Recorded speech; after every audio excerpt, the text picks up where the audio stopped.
It has been so very long since I've gotten to make a video about Moji. As some of you may know, Moji is my favorite character in the game.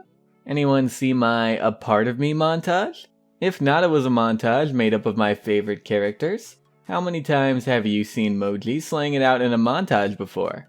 Anyway, there aren't many seasoned Moji players in the game right now. I can only really think of a small handful. The character has been rather weak for a long time, so most people tend to avoid her. I think I'm the only known content creator that is actually a seasoned Moji player, so I can offer a lot of insight on the character that most can't. So her buff, what is it? You all probably already know, but for those of you that may not, basically her spray fires faster so her marks stack faster, and the marks deal more damage. However, you need at least 7 marks in order to detonate them for damage. If you detonate 6 or below, you get no bonus damage on your left click, which also had its base 250 damage reduced to 100. So basically this makes it so if you're just holding down both firing buttons like many people did before, you're not getting very good DPS. Detonating at 7 marks makes you do about 400 damage left clicks, and at 10 marks you're doing 1000. Now if your timing is perfect with detonating a 10 mark stack, you have 1850 DPS. That's really high, I know. I think the only characters that get close are Andro and Lex, and they can only either match or surpass it with a certain number of critical hits. This has caused a fair amount of concern in the community. When we on the AOC first saw this buff, I thought it was a great idea and gave them encouragement on it. And it was a good idea. Making it so there's a bigger difference between holding down the buttons and timing detonations is awesome and apparently how they always wanted her to be from the start, but were afraid it'd be off-putting for players. So they went with the Moji we've known for the past year, who does have a DPS difference between holding down buttons and timing detonations, but it isn't a big enough difference to warrant doing for most people. So yeah, I think the new firing method is a great idea. However, I wasn't aware of it giving her 1850 DPS at the time. I figured that out when the community started figuring that out. We did relay your concerns about the DPS to Evil Mojo, but it is important that they see how Moji does in the player's hands and how the players adjust to playing against her, before they go and mess with her more. And hey, I think that's pretty fair. It's pretty impossible to see how a change like this performs across different levels of play and different platforms over time in their in-house playtesting after all. It's impossible for any studio to recreate or guess how their community reacts to something after enough time has passed. Now, the DPS is massive, yes, but how much better does this really make the character? You could ask really any Moji player and they'll tell you her DPS wasn't really one of her big problems in the first place. Moji has a lot of glaring weaknesses that this DPS buff didn't address, so all those weaknesses are still there. The biggest one is that her hitbox is massive. Her lizards are a quadruped animal, and naturally quadrupeds have wider and longer bodies. This makes her very easy to hit. It's very difficult to miss when attacking her. It gives other DPS characters a really big advantage when fighting her. Then there's her Scamper. So Scamper leaves her hitbox behind. Her already massive hitbox trails behind her when using that ability. Scamper gives you a burst of speed that you can use to get away with while making it harder for enemies to hit you. But the problem is they can miss and still hit you. You could be well around a wall and you'll still get hit. This is why more seasoned Moji players use a Moji tech with Scamper where you can cancel the ability at the right time in the right way and keep the momentum from the ability to increase your speed for a little bit.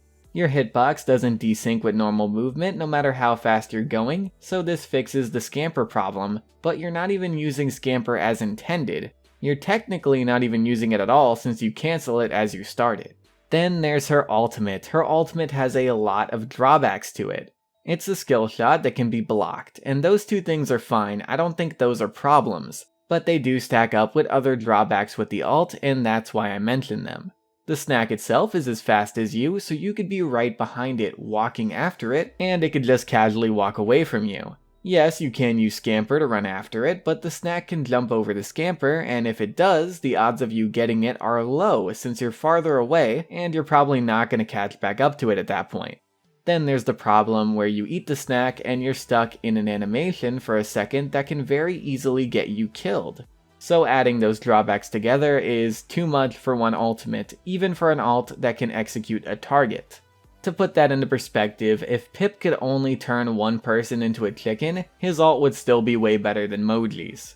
Now you could of course bait somebody into running after you, then you turn around or run into them and eat them instantly, but then there's still of course the animation likely getting you killed even though you had to bait somebody and outplay them to get around all the other drawbacks from your ultimate.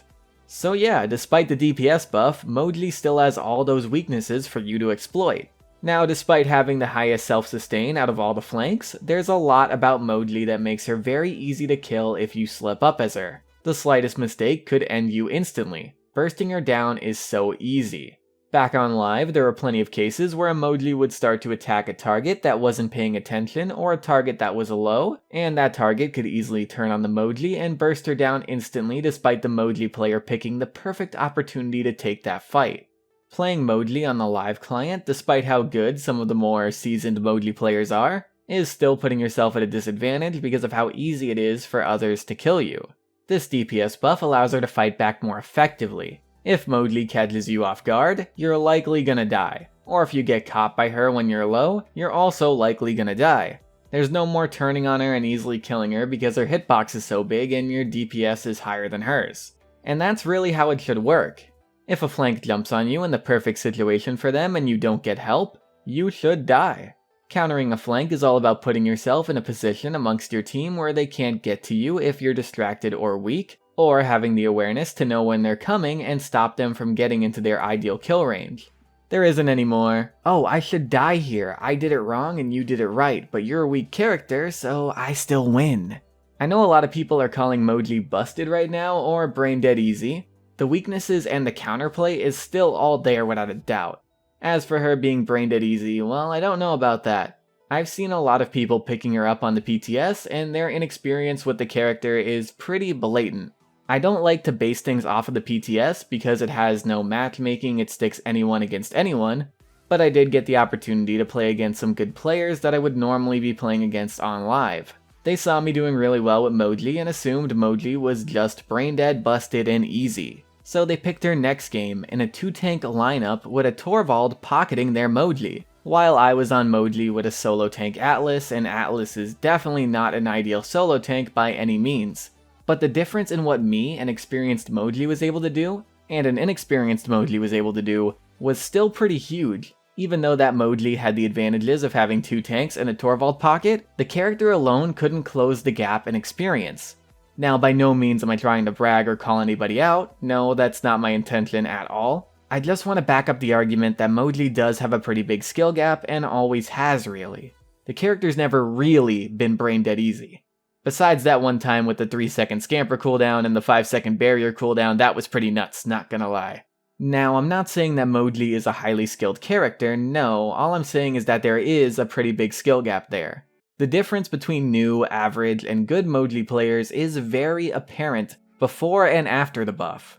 Now, at lower tiers and levels, I do see anyone picking up Moji and just bursting people down with ease. I did see that happen a lot from just watching videos and streams of people playing Moji on PTS, despite them not really ever playing her before. Now, let me be clear, I'm not completely defending Moji, don't get me wrong, I'm not being biased because it's my favorite character.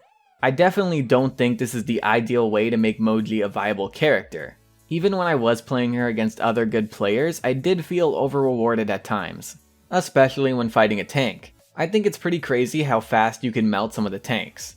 So I'm not saying the character is balanced perfectly, but the character isn't like Koga, for example. Koga on live right now is a lot better than Moji on PTS. He's faster, harder to kill, has more range. He also has similar levels of sustain, not quite as good as Moji's, but still really solid. Koga also has less of a margin for error when it comes to playing against him. Moji has to get in relatively close, so that's more time to see her coming and react. Koga has a lot of range, so there's way less time to see him coming and react. I do see Moji getting adjusted sometime in the future, and I'll do my best to make sure that's done right. Again, I do have pretty substantial experience with her, so when that time comes or Evil Mojo decides to adjust her, I'll do my best to work with them on that.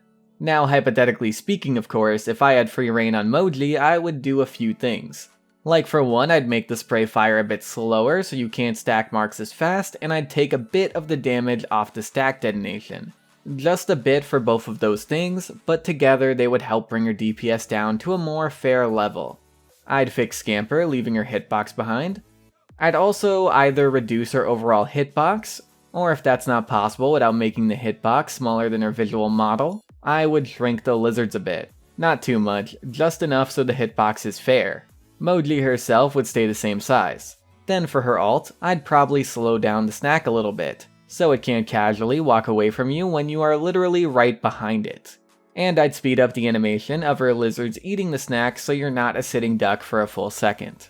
Nothing major, these are just things that'll make her feel better and a lot less vulnerable, while also of course not having such massive DPS. I've never really thought Moji was too far off from being a good character. Her damage is solid, her sustain is really good for a flank, but again, her biggest problem was that her hitbox and vulnerability problems made her too easy to kill, despite her good sustain.